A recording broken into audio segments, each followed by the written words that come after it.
एक ही सॉफ्टवेयर में दो बिजनेस कर सकते हो। मैं पेंडी के 10 मेरे पास 50 स्ट्रिप है, तो मैं 20 स्ट्रिप मैं अलग साइड से रखता हूँ दूसरे रिटेल के चैम्बर में। वो रिटेल के लिए यूज करता हूँ। उधर के स्टॉक को मैं कभी हाथ नहीं लगाता होलसेल का मटेरियल देने के लिए। और जब रिटेल को चाहिए मैं कभी होलसेल के जो 30 बचे उसमें को कभी कभी हाथ नहीं लगाता। आपको पता नहीं अगला ऑर्डर आपको अगर 4 स्ट्रिप आपके पास है पेंडी के और आपको 5 पेंडी का ऑर्डर आता है, तब आपके पास 5 स्ट्रिप रहेंगे मगर 4 पूरे स्ट्रिप रहेंगे और एक आधा कटा हुआ रहेगा।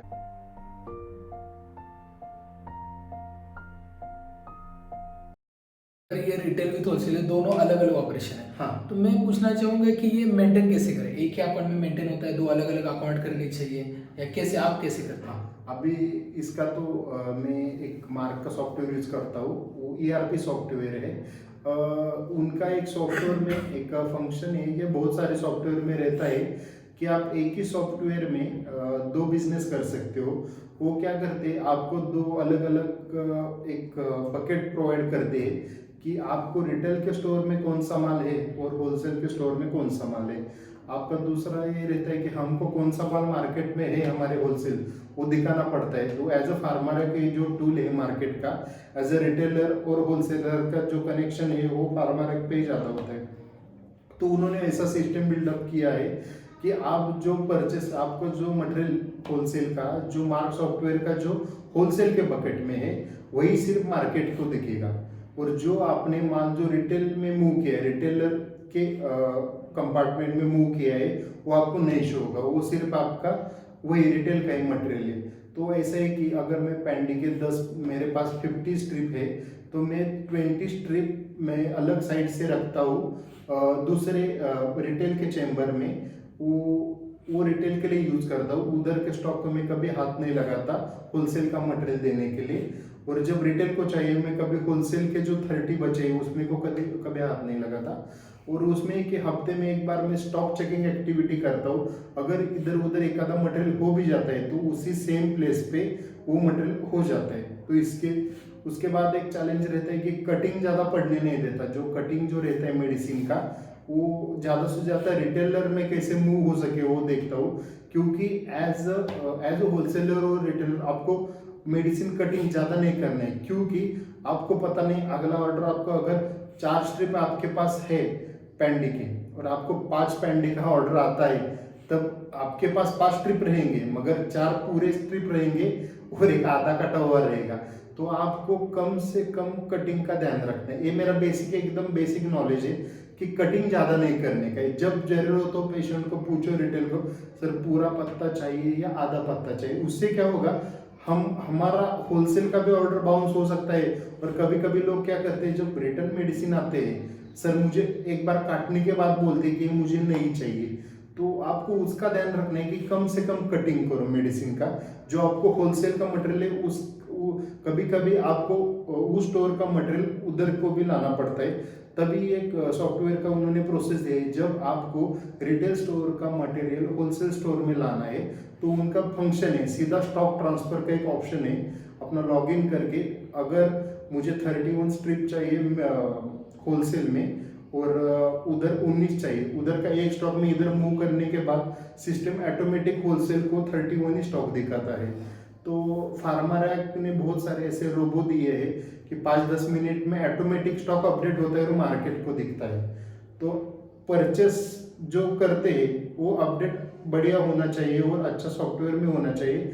नहीं तो हमारे पास होलसेल रिटेल में सबसे बड़ी गलती रहती है कि मेरे पास तो 30 स्ट्रिप, मेरे पास तो 50 स्ट्रिप है, मेरे पास तो 30 स्ट्रिप है, तो दिखाता है 50। तो अगर उस ऑर्डर हमें 50 का आ गया और अगर सिर्फ उधर 30 स्ट्रिप हुआ तो हमारा मिस कैलकुलेशन हो सकता है।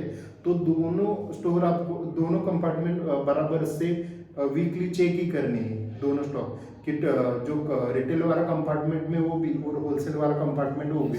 जितना अच्छा स्टॉक चेकिंग एक्टिविटी रहेगा उतना अच्छा आपका स्टॉक ऑर्डर के लिए आपको टाइम मिलेगा। नहीं तो इसमें आपका ज़्यादा टाइम जाता है कि स्टॉक चेकिंग एक्टिविटी और स्टॉक मिस मैच हो गया तो ऑर्डर भी बाउंस होने का चांस बहुत रहते हैं सर। ओके। हाँ। यस, आपने पूरा एक ऑपरेशन बताया कि रिटेल कैसे होता है, होलसेल कैसे होता है। लेकिन बैक में जाना चाहूँगा कि आपने हमारे वर्कशॉप या होलसेल हो, रिटेल हो, ये आपने लिया था, तो उसका क्या एक्सपीरियंस है? उसका एक्चुअली क्या रोल रहा इस सारे बिज़नेस में? आपको इसकी हेल्प हुई कि नहीं? हाँ बिल्कुल सर। मैंने मुझे लगता है सर आपका एक दो दो साल पहले एक पहला रिटेल मैं से यूट्यूब पे सर्च करता रहता हूँ। एक मैंने देखा था हाउ टू मैंने एक वीडियो आपका देखा था। मुझे अभी भी याद है कि आप 50,000 पर डे बिजनेस कैसा कर सकते हैं, ये मैंने एक बार देखा था। उसके बाद मैंने आपका जो चैनल पूरा चैनल है उसका मैंने जो आपने वो कब से वीडियो स्टार्ट किया था उससे देखा, तो उसी समय एक प्रोडक्ट लॉन्च हो गया था। आपको अपना रिटेल ग्रो करना है तो एक मॉड्यूल कैसा करना चाहिए, और एज अ बिजनेस मुझे एक रिटेल ओपन करना था। तो मैंने वो सारे मॉड्यूल आपसे पहले पहले बात भी नहीं हुई थी, आपसे परचेस किया था, और मुझे एक ग्राउंड लेवल का आइडिया आ गया था कि इसमें क्या करना है। मेरे पास तो पहले से सेल्स का एक्सपीरियंस था जो आपने बताया था, और उसके बाद मैंने आपने जो जो स्टेप दिए थे कि पहले सर्वे किया जाके। अभी मैं हड़पसर में हूँ ना, तो मैंने 10 किलोमीटर पहले 2 किलोमीटर का सर्वे किया मेडिकल में। मैं खुद मेडिसिन लेने के लिए जाता था, उधर का मार्जिन सिस्टम क्या है, डॉक्टर की स्पेशलिटी कौन सी है। तो आपके वीडियो का वही फायदा होता है कि मुझे कॉन्फिडेंस मिला सर कि मुझे एक सही ट्रैक चाहिए था सर कि क्या क्या करना पड़ेगा। वो एज अ बिजनेसमैन मेरे घर में बिजनेस है, मगर मुझे पता है इस प्रोफेशन में सिर्फ प्रॉफिट कमाना नहीं, उसमें मैनेजमेंट और स्टेप बाय स्टेप क्या क्या करना है, वे बहुत चीज़ें। तो इनिशियल लेवल में मुझे वो रिटेल का बहुत फायदा हुआ। उसके बाद मैं आपसे मिलने भी आया था। उसके बाद मैंने आपका दूसरा कोर्स होलसेल का लॉन्च किया था। मैंने उससे पहले होलसेल का भी काम चालू किया था, मगर वो मेरा एक्सेल नहीं हो पा रहा था।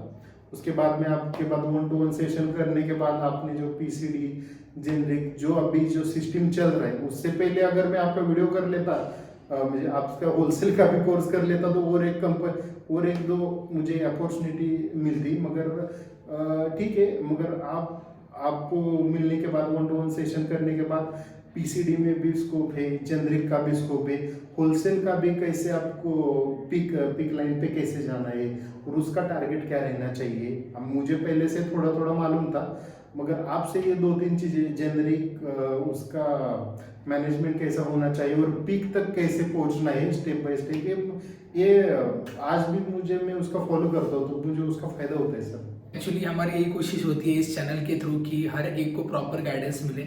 आप बिजनेस शुरू करना चाहते हैं, प्रॉपर गाइडेंस मिलेगी तो कम इन्वेस्टमेंट में और कम समय में आप अच्छा बिजनेस कर सकते हैं। ऐसा क्वेश्चन मैं आपसे पूछना चाहूँगा, एकदम लास्ट क्वेश्चन, कि जो अभी बिजनेस शुरू करने जा रहा है, ठीक है, अभी जस्ट शुरू करने जा रहा है, लेकिन उसको कंफ्यूजन है कि मैं रिटेल करूँ, होलसेल करूँ, दोनों करूँ, तो उसको क्या करना चाहिए? अभी फ्यूचर क्या है? अभी 5 साल के बाद तक का आपको कैसा लग रहा है फ्यूचर, कि कौन से बिजनेस अच्छा करना सही रहेगा? अच्छा क्वेश्चन है सर। देखो सर, इसमें दो बातें हैं।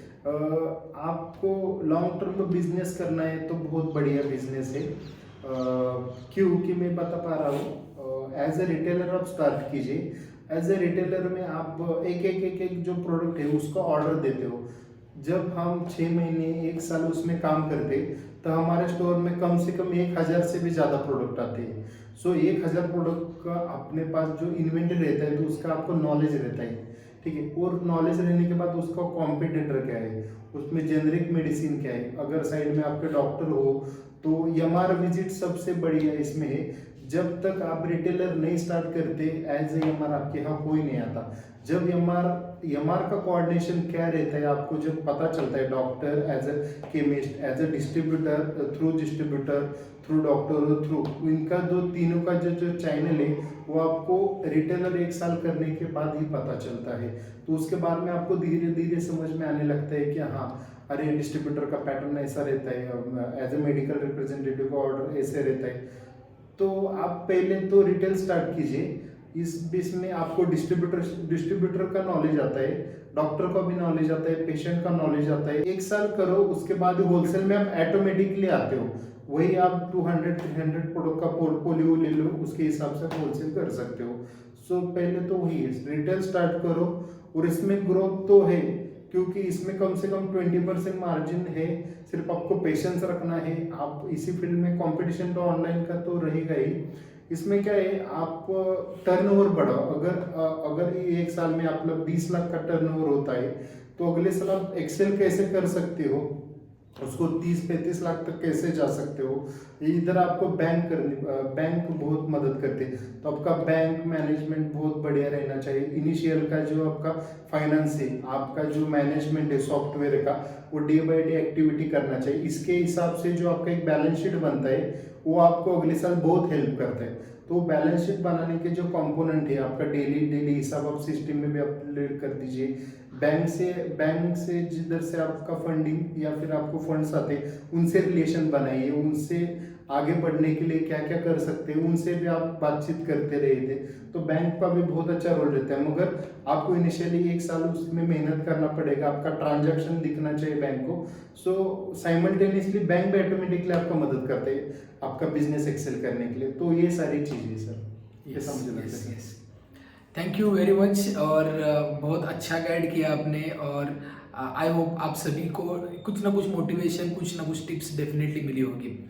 तो इस इस वीडियो का पर्पस था कि वही आपको गाइड मिले, आई होप आपको मिली होगी। So thank you very much for coming to our office. जो रिटेल विद होलसेल का ऑपरेशन काफ़ी कंजेस्टेड होता है और उसमें टाइम मैनेजमेंट करना बहुत मुश्किल होता है, लेकिन फिर भी आपने टाइम मैनेज किया और हमारी व्यूअर्स के लिए गाइडेंस के लिए आपने कोशिश की, तो इसके लिए बहुत बहुत धन्यवाद।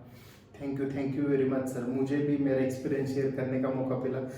उसमें सिर्फ 20-40% से सर आपसे ही सीखा है, और आगे भी सीखता रहूँगा।